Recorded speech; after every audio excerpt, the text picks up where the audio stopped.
Tampa's history dates back hundreds of years, but Tampa as we know it didn't begin until the late 1800s. The cigar industry was booming, and with that brought in tourists from all over. This deep-rooted history and Tampa's commitment to keeping that history alive has led to many reports of strange occurrences within the city. This place is no joke. To give some more insight, here's an inside look at one of the most haunted locations in the entire city of Tampa. Plant Hall may look like a Russian castle upon first glance, but this building was where Tampa's early tourists spent all of their time. It was originally built as a hotel in 1891 by the legendary Henry B. Plant. After it closed in 1930 due to the Great Depression, it soon became home to the University of Tampa.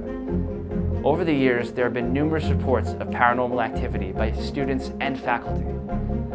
Lindsay Hubin is going to give us a look at what really happens inside this historic building.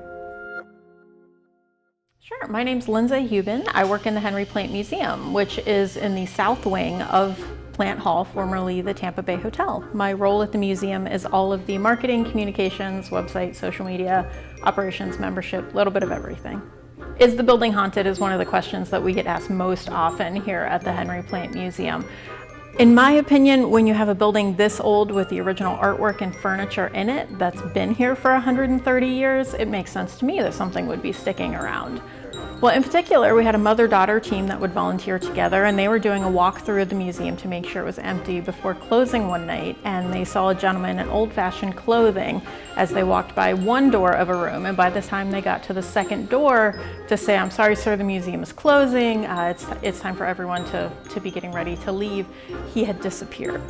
According to them, he was visible when they were at this first door into the room, and by the time they got to the second door, he had gone into the mirror over here, this large mirror, and disappeared. So this painting is the largest piece we have in the collection. It's titled Wine, Women, and Song, and when you look at it, you can see why.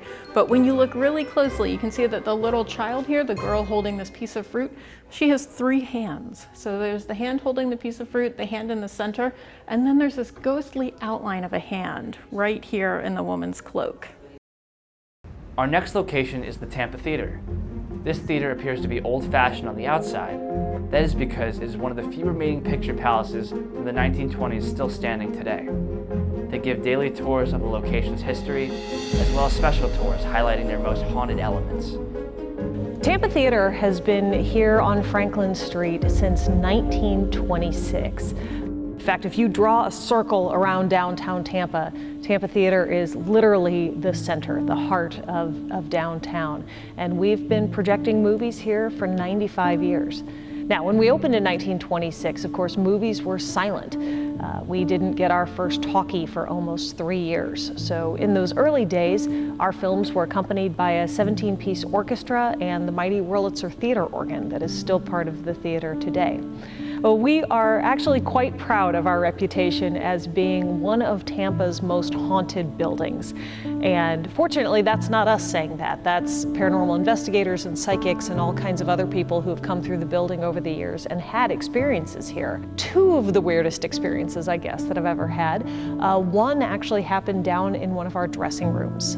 We have a couple of dressing rooms in the basement because we were part of the vaudeville circuit back in the 1920s, and those dressing rooms were built as part of the theater for those vaudevillian performers. So as I came through the basement, I got to dressing room number 1, door was open, lights were on, everything looked great. Got to dressing room number 2 and the door was closed, which isn't uncommon. Sometimes people close it at the end of the evening. So I went to open the door, and there in the dressing room, there is a chair and a box fan that sits on top of the chair, and it sits right by the door typically. As I went to push the door open, the chair was actually sitting behind the door with the fan on it, and I had to push the chair out of the way as I opened the door. Again, on its face, that's not scary at all. When you look around the room, you realize that that door that swings inward is the only way into the room. So there's no way that somebody could have closed the door and then moved a chair back behind the door. The entity in dressing room number 2, coincidentally, we call him the trickster because that's usually his thing. He kind of plays jokes on people, he messes with people. He's not harmful, he's just, kind of makes life more interesting for people who spend time in dressing room number 2. And so we think the trickster had something to do with that particular day. The other one had to do with Fink Finley, who is probably our most famous ghost here at Tampa Theatre. He was a projectionist here in life from 1930 to 1965. Now, he did not die in the building. He did collapse in the building and was taken home, and he died there at home a couple of weeks later. But years and years later, we had a paranormal investigative group in the building, and they had with them a documentary crew who was working on a documentary about our ghosts. And as we were investigating the building, we had brought with us a piece of equipment called a REM pod. And the easiest way to describe a REM pod is it works just like the backup sensor on your car. It's a proximity sensor, so if something gets close to it, it starts to beep. The closer it gets, the faster it beeps, and there's some lights in the base that light up as well. So the idea is that you put this thing somewhere and just set it, leave it alone, and if it starts to beep, then you go see if something is getting close to it. Well, in this case, we had taken it up to our projection booth, set it in the back room, and as we were talking to the camera crew, the REM pod started beeping. So of course we all went running back to the back room to see it. There was nothing nearby, but it was beeping. And so as we started talking to it and asking, you know, Fink, is that you? If it is, can you get closer to the piece of machinery there and make it beep faster? It seemed to be responding to what people were saying. Well, at one point, one of the women that was with us on the investigation, of course, she was getting excited, and she said, okay, Fink, if that's really you, can you make the lights light up? She meant the lights on the REM pod. What happened instead is that all of the overhead lights in the booth turned on. And then our man in the fedora, seat 308 down in the auditorium, he's the only other one that anybody has ever seen. And again, we've also captured both some video of a light anomaly in the area and then an EVP of a male voice. So there's been several different ways that they have made their presence known around the building. But it's, you know, on average of maybe 6 or 7 times a year, we get a report of something happening in some portion of the building. Thanks, Jill, for telling us about Tampa's only picture palace.